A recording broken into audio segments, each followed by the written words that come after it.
Hey everybody, what is going on? Hexlex here, got another Master Duel video for you. Coming at you with some Radiant Typhoon Sky Striker. This card, or this deck rather, performed quite well during the latest WCQ a couple of weeks ago, about a week and a half ago now. Actually, I think it is a couple of weeks ago, the time I'm recording this, or posting it rather.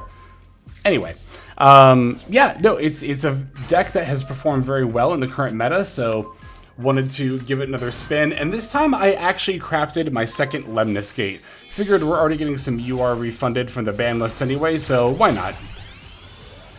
Now here I'm beginning with my Radiant Typhoon plays, and using them to go into Camellia in order to dump Engage, and then wheel it back into my hand with the Kagari. Now, if you haven't been keeping up with Sky Striker, you might be a little bit surprised to see that we're going first. Sky Striker absolutely wants to go first with the latest wave of support. You're able to set up the Ace 0 along with 4 to 5 face down cards very easily on turn 1. We're actually going to use the Engage in order to find Ray here. It was a bit unlucky that we drew a copy as well, but we definitely want to not only link into the Ace 0, but also very important to make sure that we do get the Ray set up here. Now we can add our third copy of Engage with the Ace 0, making our end board absolutely insane here. Which, by the way, I want to point something out too that I kind of glossed over as I was speaking. Our opponent might not have used any hand traps so far, but even if they had hand traps, not only did we have the cross-out designator, which I actually ended up discarding off the vision because my opponent wasn't doing anything, you know, as far as hand traps go, and I liked everything else in my hand, but even if they fired off a hand trap after this, we still have not only a triple tactics talent, but also the thrust in our hand in order to help us push through that as well. So I really was not afraid of anything. This might just be like one of the best possible opening hands you can get with this deck. By the way, this list that I'm using is actually copied from the Duelist Cup Top 100. I don't quite exactly remember which list I grabbed, because I looked for one without Upstart Goblin. There were a few, though, so I should have paid closer attention to that. But it was yesterday I built the deck, and today I'm recording the video, so oh well. Anyway, they're going to imper my Ace 0, which is fine. We're up against Salamangreat here, a deck I haven't seen in quite some time. At this point, I'm actually kind of just waiting for the rank 3, and then I can steal that with the Widow Anchor. I know the Mirage Stallion, that's what it's called, is one of the deck's bigger choke points, but I don't even have to steal it with Widow Anchor. I could just Ash Blossom it here too. But they're going to use Hita to revive my Kagari. Still not bothering to use, you know, either my Widow Anchor or Lemniscate here, because I really don't feel threatened by anything they're doing so far. However, when they make the Promethean Princess and they go to use this effect, here I will actually take the opportunity to activate Widow Anchor, because not only do we negate, but we also steal, which means that not only will the Promethean Princess not be able to go into the Link for Raging Phoenix, but also now, by taking it, it means that at the end of phase it'll go back to their board, meaning it won't be in the graveyard to use as disruption on my turn. You do have to be careful about when you use Widow Anchor, because of course it'll put a monster in your main monster zone, but Lemniscate, your other most prominent card you'll have going into your opponent's turn, actually doesn't care if you control a monster in your main monster zone. If you look at the text, it actually doesn't have that clause, unlike pretty much every other Sky Striker spell, meaning that you want to use your Widow Anchor before you use Ace Zero's effect, but then at that point it doesn't really matter. It doesn't really matter here either, because Ace Zero got negated, but that's how you want to sequence using your Sky Striker disruptions. TLDR, use Widow Anchor first. Alright, end of phase, of course, I'm going to MST their face down card, which ends up being Dominus Impulse, and then we'll give the Promethean Princess back to them. Now, I don't really care if it ends up in the graveyard anymore, because they don't have a fire monster on field, so it's not like they'll be able to use the effect even if it does go to the graveyard. And so for all that, I'll just use Ace Zero's effect, pop it, we got Ray plus Rose, and you know, that combined with the fact that we have really easy access to the, what do you call it? Basically, what I would have done here is I would have gone Ray plus Rose into Zeke, then Zeke for Kagari, add back the linkage, and then, you know, we could have swung in with Kagari, linkage, send for Ace 0. Oh, but Ace 0 already would have used its once per turn effect. Well, either way, I think we still would have had lethal there pretty easily. 3k, 3k. 25. Oh, and then Ray can tag out for something. Yeah. So we should have been able to OTK there. Speaking of OTKs, let me actually show you an OTK line in this next replay here. Okay, so for this game, we're going to be up against Raidraptor, but they're on a fairly bricky looking build. Like, they have a lot of random off engine, like Dark Ruler no more. This is stuff I've actually talked about in my recent, common deck building mistakes video, wherein, people tend to play all these extra pieces of off-engine that don't really end up supporting their strategy or being even optimal off-engine to play. And as a result of kind of how bricky my opponent's build is, they don't even get to do any Raidraptor plays on turn 1. They are going to have a few hand traps for us, though, Fualos being one of them.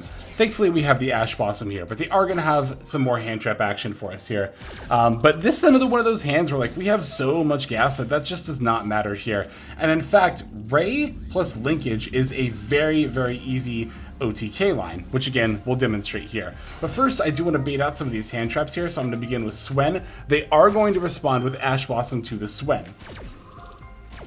However, now I have this random monster in my main monster zone, so I'm actually going to use Fallen of the Virtuous to pop my own Swen here.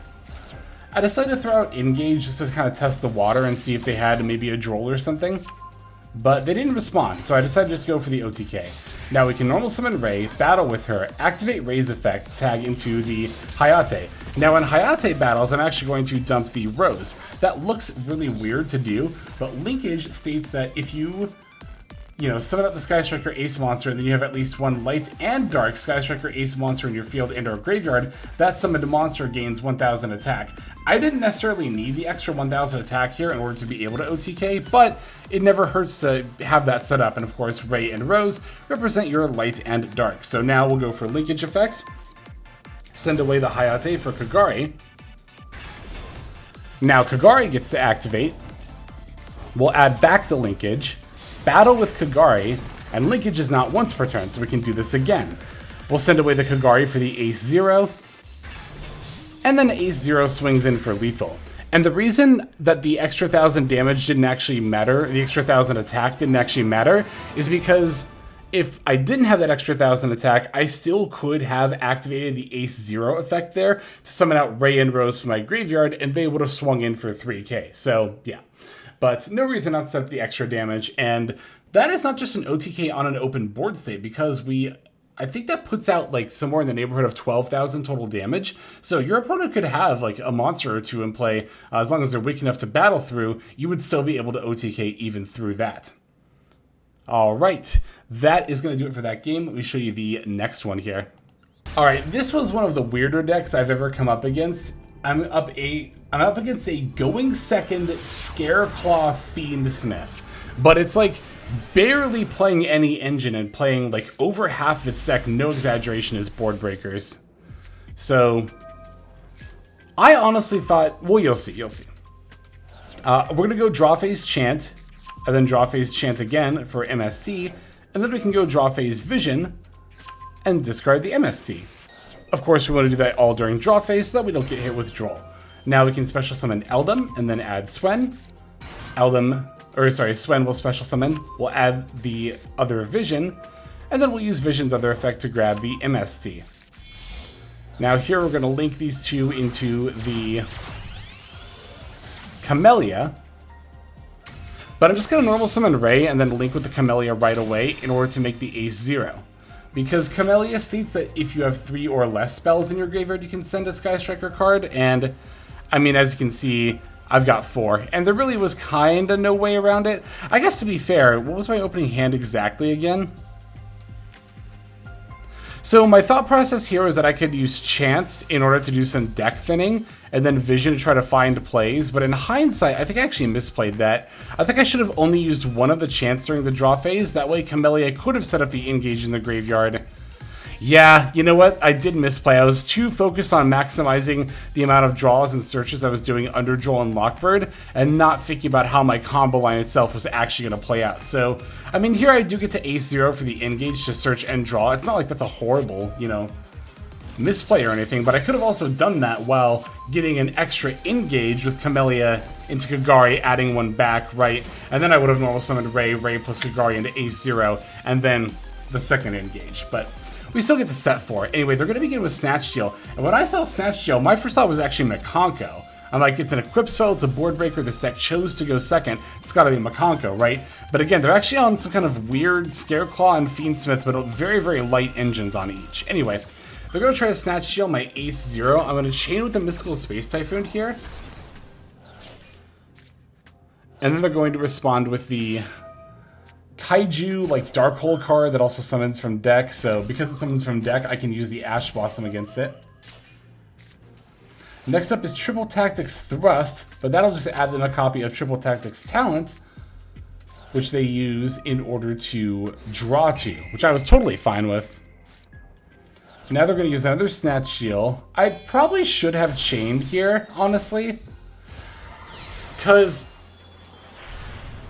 again, my thought process here was like, okay, if I keep my main monster zones clear, I can still use Widow Anchor. But now I kind of don't have any plays going into my next turn.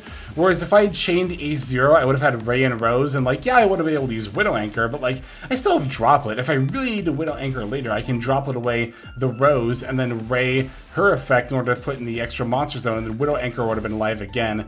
Also, they obviously wouldn't have had a Typhone here. So that was yet another misplay, I think, on my part in this game.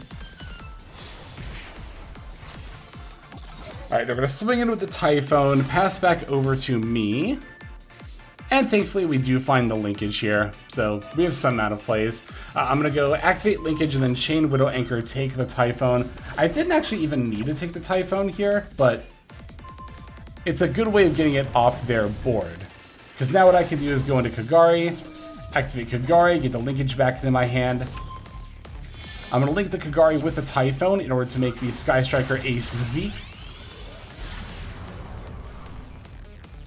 And then, of course, we'll get to use Zeke's effect in order to send away the Droplet. Now we can swing in for 2,500, activate Linkage, send away the Zeke for the Ace 0, battle with Ace 0, and now we'll activate Ace 0's effect. I actually didn't need to send the Droplet with the Zeke, because I would have been able to activate Ray's effect to go into another attack here anyway. Also, they were holding the Ash Blossom here, however, Call By ended up being our last card, so we are good to go. Alright, here's Ace 0, there's Ray and Rose. And there is Lethal. Yeah, like I said, I could have saved Droplet because I still could have gone Ray's effect, go into any Sky Striker Ace monster, and then swing in for Lethal, but I always want to make sure I have enough damage. I'm always afraid I'm going to end up miscounting, so I tend to err to the side of getting more damage on board, but I got one last replay for you before we end up finishing off the video here. And this final game is going to be against Azamina, as in the 60 card pile version that wants to mill a bunch of spell and trap cards into the graveyard here. Alright, so here we've got the Ray and the Rose, but not a lot else as far as like actually trying to make plays. So I actually misplayed here yet again by going directly Ray into Ace 0. Well, did I? Because what else could I have really done here, right? Like, Kagari doesn't do anything, Shizuku isn't really doing much here. Yeah, I actually don't think there's much more I could have done, just given how little I had in my hand. Now, I actually probably should have just gotten the Rose into the graveyard, though, because now the Ace 0 can't use her effect. Because I'd summon Ray and Rose from deck and our graveyard. If one of them is in the hand, I'm not able to use this effect. That actually was a pretty big misplay on my part. But after I maxi, they're going to go Triple Tactics Thrust for the Grass, and now Grass effect is going to start milling. Alright, here's what all they milled. There's a transaction rollback in there, but they already had one in there earlier. And then, yeah, the Diabell is going to add the, like the Diabell. Alright, now they're going to start doing Fiendsmith stuff. I'm going to save my Call By here. Because I'm a little bit more worried about this Diabell Star of Vengeance that I think they'll try to bring back here later. Alright, they're going to use Monster Gate on the Lacrima in order to keep milling from their deck. Sending yet even more spell and trap cards, including some Illusion Gates. And they find the Gandora G Dragon of Destruction. That's definitely a decent candidate for Widow Anchor target for me. They're going to use Like the Diabell in order to reset Reasoning from their graveyard. Then Sinful Spoil Subdual will return it to hand. Now they can summon Dark Magician Girl, the Magician's Apprentice. Activate. I don't really care if they get another Shining Sark. That's fine. They've already got one anyway. Now here's Reasoning. I'm going to call level 8 because I know pretty much their last monster left they could summon is the Diabell's the White Witch. So yeah, Reasoning, you gotta use all the indicators and clues you can when calling the right level here. I think 8 is still one of the best levels to call blind, even if they use it as their first card, because I think this style of Azamina deck is probably the most likely thing to be playing Reasoning. The other most likely thing is Infernoid, in which case you would want to call 1 to hit their tuner. But they did end up milling the Mayakashi trap card, Ghost Meets Girl, and they do have that transaction rollback in there. Granted, I'm in a position where I've got enough resources and my opponent's so low on cards that, you know, even if they hit me with that Ghost Meets Girl, I might actually still just be able to come back here anyway. Alright, like the Diabell graveyard effect is threatening to revive a Diabell monster from the graveyard, so I'm going to banish the Diabell Star Vengeance with Called By. So that way they are going to end up reviving the Diabell Star, the Black Witch, instead. She's going to use her effect, setting Deception of the Sinful Spoils from the deck. Now they're going to go Engraver. And then link Engraver with the Diabell Star in order to make the Fiend Smith's Sequence. Almost forgot the name there. Alright, upon activation of Sequence, I'm going to chain with the Widow Anchor, so that way they don't get to fuse. I was really hoping my opponent was out of gas. Well, I knew they had Deception, right? But I'm like, I can Ash Blossom that. So I'm not worried about that much, right? And here I was like, okay, please just be out of gas. Of course, I was frantically also trying to read all the graveyard effects I could, but there's so many here. So they are going to end up using the transaction rollback, but they're actually going to end up using it on Azamina Determination, which will let them fusion summon. And that's how they make Saint Azamina. That was a really good play on their part, because, you know, I was looking for specifically graveyard effects. I didn't even really consider using transaction rollback to get, you know, one of the effects of one of the trap cards here. And even then, I'm skimming through trap cards like, oh, Imperms, Evenlies. Okay, these shouldn't be that big of a deal, but totally missed that Azamina subdual there. So Saint Azamina will grab them the Azamina Moa Regina, and they also have just regular old Azamina here as well. So yeah, they've definitely got me cooked at this point. They're going to end up using Howled Azamina to get an Ilia Sylvia. I think it's responsible of them to just make sure they have the negate before trying to go for lethal. And of course, Azamina will inflict 8k damage here, so that's pretty brutal. But still a pretty good back and forth game there. Thought I'd showcase that one all the same. Anyway, now that I've shown you the gameplay, let me show you the deck list and we'll finish off here. Okay, so here is Radiant Typhoon Sky Striker. Like I said, I grabbed this from one of the Duelist Cup Top 100 deck lists. Just looked for one that didn't have any Upstart Goblins in it, because I don't own Upstart Goblins. Although it's worth noting that a lot of the highest ranking Sky Striker decks were on a playset of Upstart Goblin. The card is ultimately still very optional for the deck, but I think it is also optimal to play it. But this build is still very, very nice as well. Got a lot going for it. Like I said, I finally ended up crafting the second Lemnis Gate, because again, I'm like, we're going to get refunded for the Cool Tune Brecco and Super Poly when the Banus comes up anyway. I'll spring for an extra one, why not? And it does end up being really important to actually have this Lemnis Gate here, because with the second Lemnis Gate, you can return the first one that you already used back to the deck, meaning that you can not only just loop your Lemnis Gates, but also any number of Sky Striker Ace spell and, you know, Ace monsters and Sky Striker spells. And that, of course, is very important for a grind game, something which Sky Striker does get into quite often because we are playing a control deck. But as you saw from this video, we can very easily shift from control mode to OTK mode in like an instant. And yeah, as soon as you've got that advantage, you'll want to make that shift, but it's really important to know when you are ready to do so. And that's one of the biggest hurdles when it comes to, I think, playing Sky Striker, or at least it's one of the biggest hurdles I've run into personally, knowing when to stop trying to play the grind game and start just trying to end the duel, right? But yeah, this build in particular has got a lot of 2-ofs, like we're on 2 Droplet, 2 Widow Anchor, 2 Linkage, cards that you would normally expect to be 3-ofs in a deck like this. Well, you know, Droplet's usually 2 to 3, but, you know, Widow Anchor and Linkage, I tend to see 3 copies more often than not. But I actually like having only 2 Widow Anchor, because it can actually be a bit of a dead draw sometimes. Linkage, I think I would actually consider playing a 3rd copy, because it can help you, you know, in a lot of hands where you might otherwise have no plays, but overall still very decent. 1 of Thrust, 1 of Talent. The 1 of Black Goat Laughs is you know, a target for Thrust to set, and also at the same time not a bad card to have in our graveyard. So if you need to send it off with something like Linkage, that's totally fine because it's got that powerful graveyard effect too. Extra Deck has a lot of options in it too, a lot of room for options, I should say, because we're on, you know, Little Knight and Typhone, cards we almost never make but are just good to have. On top of that, we're playing Fallen and Virtuous, so we've got Albion and Ecclesia eating a couple of Extra Deck slots as well. Even that being the case though, there's not really anything I feel like I'm missing out on this list. I will say, the list I copied from was playing 3 Ace Zero and 2 Kagari. But I only own 2 Ace Zero, and also a lot of lists I saw were on 2 Ace Zero, 3 Kagari, so that's why I'm playing these ratios. But if you own 3 Ace Zero and you only own 2 Kagari, just know that that is completely viable, and again, what this list was actually originally on. But yeah, that's the list there, and I think that's pretty much going to do it for this one. So thank you as always for watching. I super appreciate the support, especially watching until the very end. It's the best way to support the channel, not just mine, but smaller YouTube channels like myself. Now that we are all set, let's go ahead and thank our YouTube members and Patreon subscribers in the outro.